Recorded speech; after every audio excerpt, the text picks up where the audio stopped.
لبيك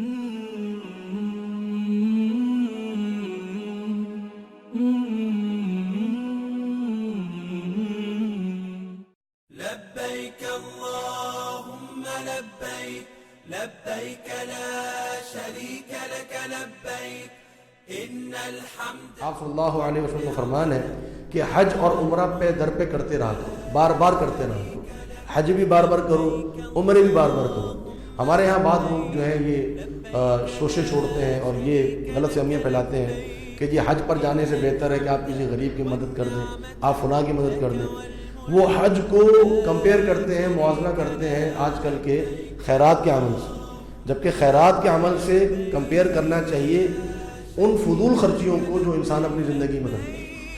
اپنی مہنگی ترین گاڑی استعمال کرتا ہے، گھر پہ وہ بہت سی سہولت استعمال کرتا ہے، ان سہولتوں میں سے غریب کا حصہ نکالنا چاہیے، نہ کہ وہ حج میں سے پیسہ نکالے، قربانی میں سے پیسہ نکالے اور جو ہے وہ غریبوں کی اور مساکین کی مدد کرتا رہے. اور یہ بات بھی دیکھنے میں آئی ہے کہ جو لوگ حج میں پے در پہ کرتے ہیں وہی لوگ ہوتے ہیں جو غریب اور مساکین کی بھی مدد کرتے ہیں.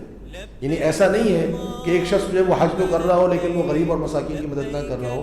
یقیناً اللہ رب العالمین اس کو یہ توفیق دیتا ہے کہ وہ غریبوں کی، مساکین کی بھی وہ مالی معاونت کرتا ہے. تو نبی صلی اللہ علیہ وسلم کا حکم ہے کہ عمرے بھی کرو، حج بھی کرو. کیونکہ یہ دونوں فقر کو یعنی غریبی کو اور گناہوں کو اس طرح ختم کرتے ہیں جیسے آگ کی بھٹی جو ہے وہ لوہے، سونا اور چاندی کی مین کو دور کر دیتی ہے. اور حج مبرور کا ثواب فرمائے کہ اس کا ثواب جو ہے وہ صرف اور صرف لبيك اللهم لبيك لبيك لا شريك لك لبيك ان الحمد والنعمة.